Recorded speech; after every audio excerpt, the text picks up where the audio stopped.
यहाँ से आशीष मिश्रा को टिकट दिया गया है बीजेपी की तरफ से और ऐसे में जनसभा को संबोधित कर रहे हैं। हिंदुस्तान के हर सरकार की यह नैतिक जिम्मेदारी बनती है और इस जिम्मेदारी का निर्वाह करना चाहिए।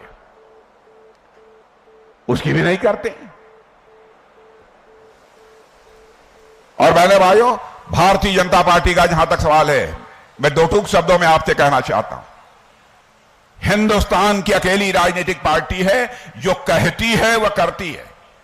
मैं पार्टी की बात कर रहा हूं, व्यक्ति विशेष की बात नहीं कर रहा हूं। हमारे 1951 से जब हम जनसंघ के रूप में काम करते थे, तब से लेकर आज तक हमारी चुनावी घोषणा पत्र को उठाकर देख लीजिए।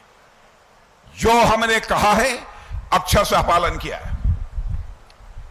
हम लोगों ने कहा था कि जिस दिन भारत की संसद में कि दोनों सदनों में हमको स्पष्ट बहुमत मिल जाएगा, हम चुटकी बजाकर धारा 370 समाप्त करेंगे।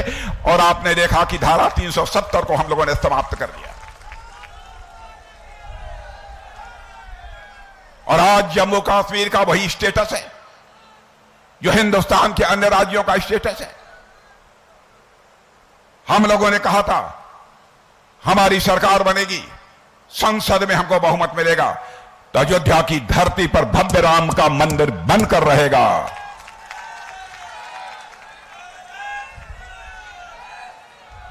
और हम लोग उस समय जब कहते थे रामलला हम आएंगे, मंदिर हम वही बनाएंगे, तो कांग्रेस के लोग और सपा के लोग ये कहते थे, हाँ हाँ बीजेपी वाले, रामलला हम आएंगे, मंदिर वही बनाएंगे, लेकिन तारीख नहीं बताएंगे।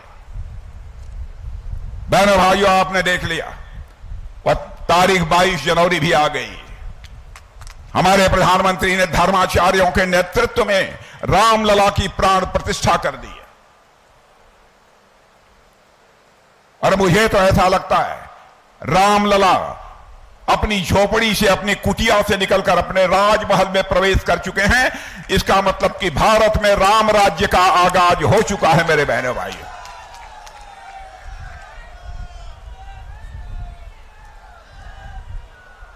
बहुत सारी चीजें, 3 तलाक की बात हम लोगों ने कही थी। बहनों भाइयों, हम किसी धर्म के मामले में कोई हस्तक्षेप हमारी पार्टी नहीं करना चाहती,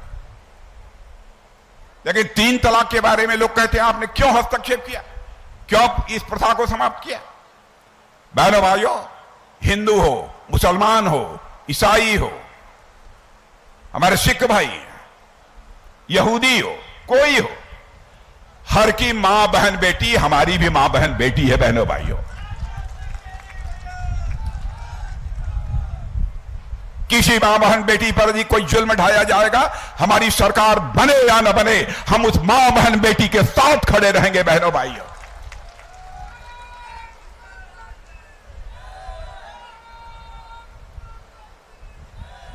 हम इसे कैसे स्वीकार कर सकते हैं?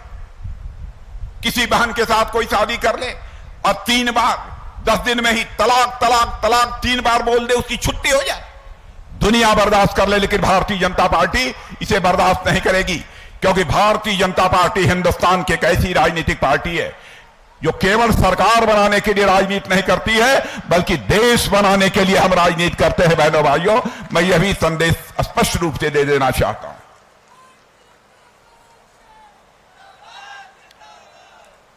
अब इन चीजों की चर्चा मैंने इसलिए की कि आवश्यक था, लोगों के अंदर भ्रम पैदा किया जाता था। अब नागरिकता कानून है। बहनों भाइयों, मैंने जाकर देखा था, जब मैं भारत का गृह मंत्री था, दिल्ली में पाकिस्तान से बहुत सारे हिंदू और सिख, उनके परिवार आए हुए थे, शरण लिए हुए थे। जिस प्रकार की स्थिति में वो वहां रह रहे थे, ठीक तरीके से शौचालय नहीं था, स्थान वहां स्नान करने की व्यवस्था नहीं थी।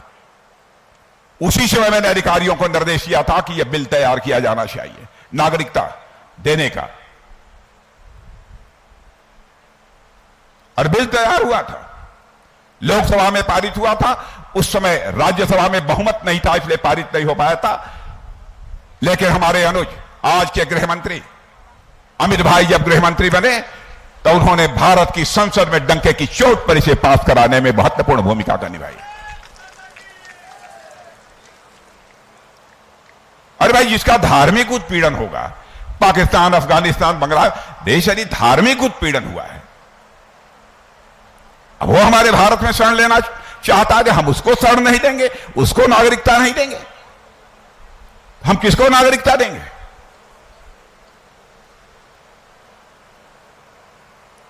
मैंने भाइयों, इसीलिए मैंने कहा कि जो हम लोगों ने कहा सब कुछ हमने किया है। हालत कांग्रेस और इन लोगों की यह है, आपको मालूम है मैं इस देश का रक्षा मंत्री हूं, ये लोग भारत और चीन की सीमा पर सब